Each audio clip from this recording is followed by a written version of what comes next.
Assalamualaikum warahmatullahi wabarakatuh. Saya Omar Gal sebagai MC dari kelompok dalam tugas PKN akan mengenalkan kalian dari kelompok-kelompok saya. Di sini ada Arka sebagai pembuat PPT dalam video. Guys, saya Arka ya.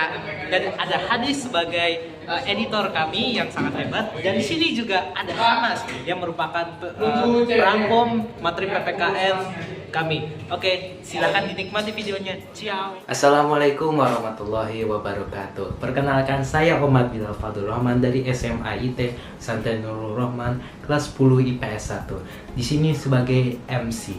Nah, apa yang akan kita pelajari hari ini? Hari ini kita akan belajar mengenai bab pertama dari PPKN kelas 10, yaitu nilai-nilai Pancasila dalam rangka praktik penyelenggaraan negara. Nah, di bab ini kita akan membahas mengenai 3 materi, yaitu ada sistem pembagian kekuasaan NKRI, pengertian dari kedaulatan, serta macam-macam kedaulatan negara.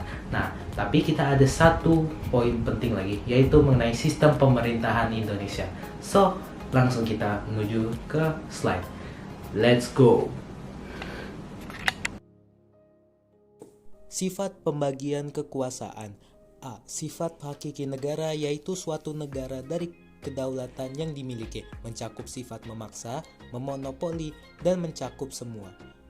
Oke, yang pertama, sifat memaksa. Memiliki kekuatan untuk memakai kekuatan fisik secara legal agar peraturan perundang-undangan ditaati sehingga menghasilkan ketertiban.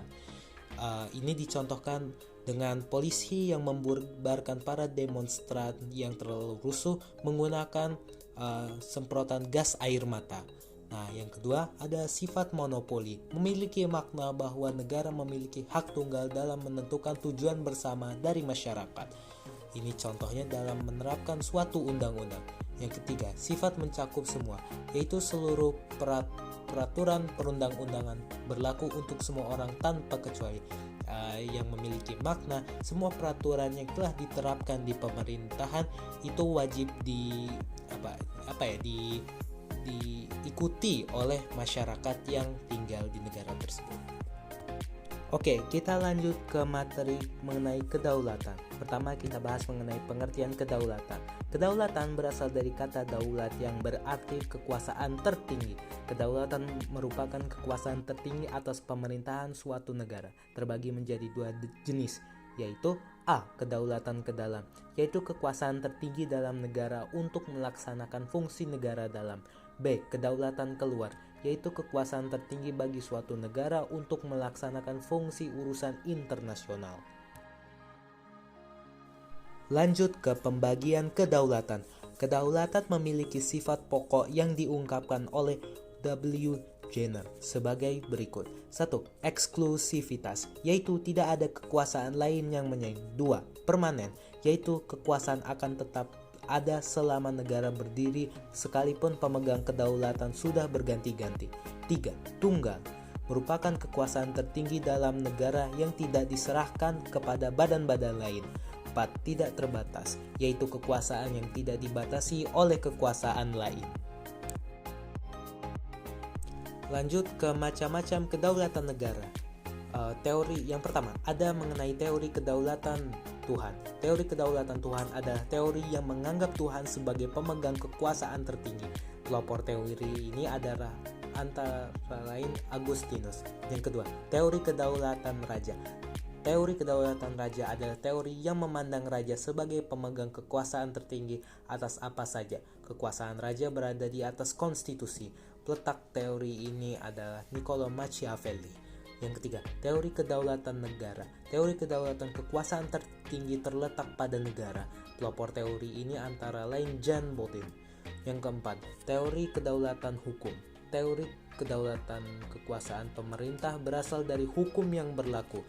Pelopor teori ini antara lain Hugo de Groot. Teori kedaulatan rakyat. Kedaulatan tertinggi berada di tangan rakyat sehingga pemerintah harus menjalankan pemerintahan atas kehendak rakyat. Kedaulatan tertinggi berada di tangan rakyat. Pelopor teori ini antara lain J. W. Russell. Berikutnya ada materi mengenai kedaulatan negara Indonesia. Syarat berdirinya suatu negara secara konstitusional adalah adanya wilayah, rakyat, pemerintah yang berdaulat, dan pengakuan kedaulatan oleh negara lain. Pengakuan kedaulatan oleh negara lain terdiri atas dua bagian, yaitu 1. Pengakuan secara de facto adalah pengakuan berdasarkan fakta yang sungguh-sungguh nyata tentang berdirinya suatu negara. Pengakuan kedaulatan de facto dibagi lagi menjadi dua, yaitu A. De facto bersikap tetap merupakan pengakuan dari negara lain terhadap suatu negara yang hanya bisa menimbulkan hubungan di bidang perdagangan dan ekonomi. B. De facto bersifat sementara, merupakan pengakuan dan negara lain tanpa melihat perkembangan negara yang bersangkutan. Yang kedua, pengakuan kedaulatan secara de jure adalah pengakuan resmi berdasarkan hukum negara lain dengan segala konsekuensinya. Pengakuan kedaulatan secara de jure dibedakan menjadi dua, yaitu A. De jure bersifat tetap merupakan pengakuan dari negara lain yang berlaku untuk selamanya setelah terlebih dahulu melihat bahwa negara tersebut dalam beberapa waktu lamanya menunjukkan pemerintahan yang stabil. B. De jure bersifat penuh memiliki makna bahwa terdapat hubungan antara negara yang mengakui dan negara yang diakui baik dalam bidang ekonomi maupun diplomatik. Nah, kita lanjut ke topik yang berikutnya, yaitu sistem pemerintahan Indonesia. Sistem pemerintahan Indonesia adalah presidensial. Indonesia menganut sistem pembagian kekuasaan. Diatur berdasarkan UUD NRI tahun 1945 sebagai berikut. A. Tidak memberlakukan secara kaku sebuah ketentuan bahwa setiap kekuasaan harus dilakukan oleh suatu organisasi atau badan tertentu yang tidak. B. Tidak memberlakukan secara kaku sebuah ketentuan bahwa kekuasaan dibagi atas 3 bagian saja. Batasi kekuasaan dilakukan oleh 3 bagian saja. Topik pertama yang akan kita bahas dari sistem pemerintahan Indonesia adalah A. Sistem pemerintahan dalam UUD NRI tahun 1945. Sebelum perubahan meliputi hal-hal pokok sebagai berikut. 1. Negara Indonesia berdasar atas hukum, tidak berdasar kekuasaan belaka. 2. Pemerintahan berdasarkan sistem konstitusi tidak bersifat absolut. 3. Kekuasaan ringan tertinggi berada di tangan MPR. 4. Presiden adalah penyelenggara pemerintahan negara yang tertinggi di bawah MPR. 5. Presiden tidak bertanggung jawab kepada DPR. Dan 6. Menteri Negeri adalah pembantu presiden dan tidak bertanggung kepada DPR. Kepala negara tidak terbatas. B. Pokok-pokok sistem pemerintahan setelah perubahan UUD NRI. 1. Indonesia berbentuk negara kesatuan dengan prinsip otonomi daerah yang luas. 2. Pembentuk pemerintahan adalah republik. 3. Sistem pemerintahan adalah presidensial. 4. Presiden adalah kepala negara sekaligus kepala pemerintahan. Presiden dan wakil presiden dipilih dalam satu pasangan secara langsung oleh rakyat, serta diangkat oleh MPR untuk masa jabatan 5 tahun. 5. Kabinet atau menteri diangkat oleh presiden dan bertanggung jawab kepada presiden. 6. Parlemen terdiri atas 2 bagian, yaitu Dewan Perwakilan Rakyat dan Dewan Perwakilan Daerah. 7. Kekuasaan yudikatif dijalankan oleh Mahkamah Agung dan badan peradilan di bawahnya.